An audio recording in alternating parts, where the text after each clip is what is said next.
In the revenue analysis recap for June 2026, I pointed out how Zenless is likely Hoyo's golden child, simply because Zenless has the most successful monetization in Hoyo, making the Zenless audience worth more future investment than its other premier titles.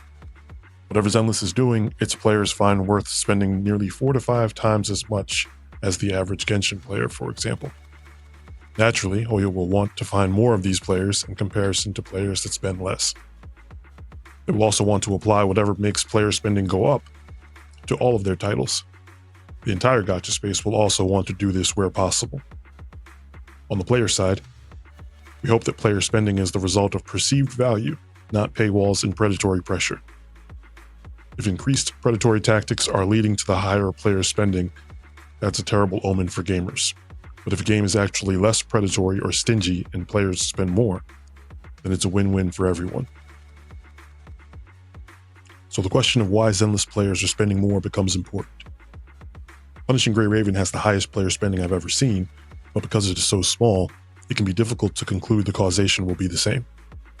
In a smaller audience, it's slightly easier to find more whales, for example.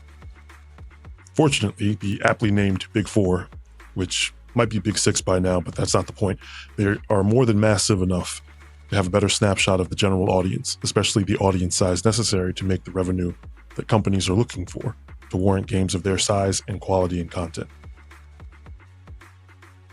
Outside of the direct effects of differences in monetization, there are some aspects that can lead to variance in average player spending. It does not seem, for example, that Zenless has an objectively superior quality to Genshin, like it's the luxury product variant. It does, however, offer more value to each player on average simply by being niche. A niche product doesn't mean it's necessarily small, like Punishing Gray Raven or Honkai Impact 3rd, but it can be just well filtered to a particular taste. Because a game like Genshin caters deliberately to an extreme variety of tastes, content must be made for each niche contained in that one single audience. As a result, each individual player only receives a portion of the value put into each patch. Like combat enjoyers, for example, nearly starved in Genshin for the first 5 years. Even having the amount of content they received, the Spiral Abyss, halved to the point that they only received anything interesting to them barely once per patch. Zenless, by filtering to a niche, can excite nearly the entire audience with almost everything that they add. This advantage of the filtered niche will come up a lot.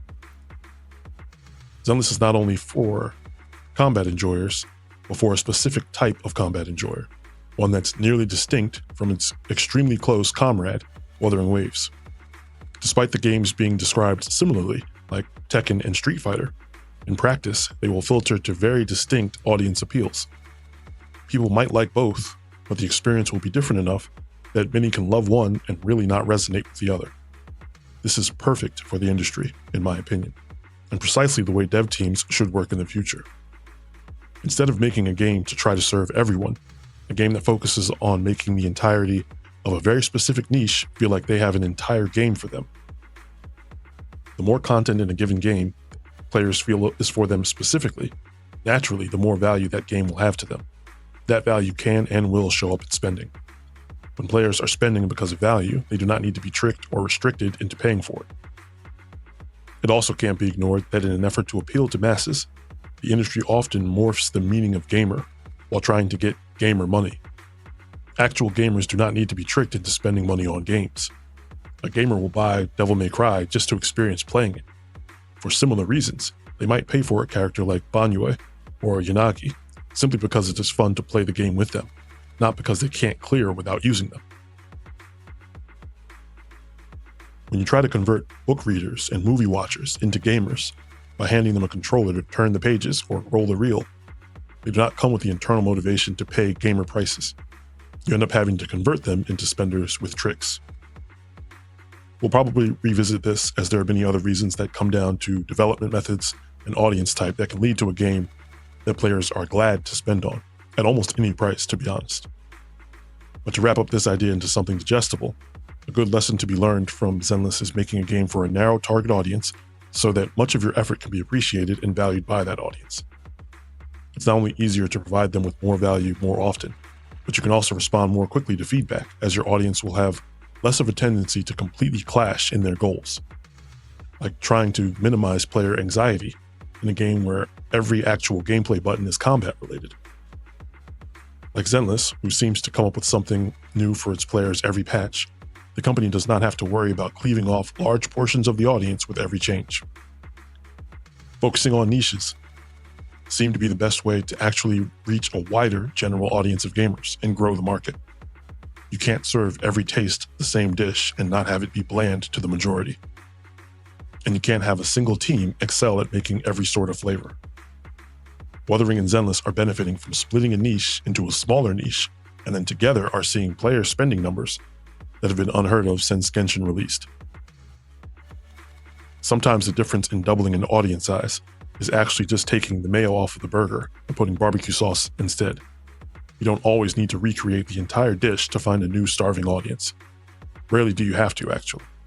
On top of that, Wuthering and Zenless have gone blow for blow since launch, recognizing all the elements of overlap that can benefit both games. If something works in Zenless, like crafting from the menu, ease of upgrades, or it works in Wuthering, like hologram content, or the unique abilities in Depths of Elusive Realm and Infinite Battle Simulation, they're likely to work in the other game. The devs can quickly yoink and tailor it to their specific niche without risking portions of the player base, or even competing over the audience. Like the sandwich example, with mayo or barbecue sauce, both customers can probably benefit from napkins, and providing napkins is not going to convert one enjoyer into the other. Wuthering and Zenless have demonstrated some of the healthiest development strategies the space has seen since Honkai Impact 3rd and Punishing Grey Raven, honestly. It's not always competition that leads to a winner, but it's alternatives that lead to a healthier games overall. Hopefully the trend is continuing as you're seeing more slices of the niche enter with similar bones, but changes in setting, particular gameplay expression, or just as simple as artistic focus, like Enfield, Promilia, Silver Palace, NTE, and Wanyue, and so on. The space is not getting crowded, it's actually growing.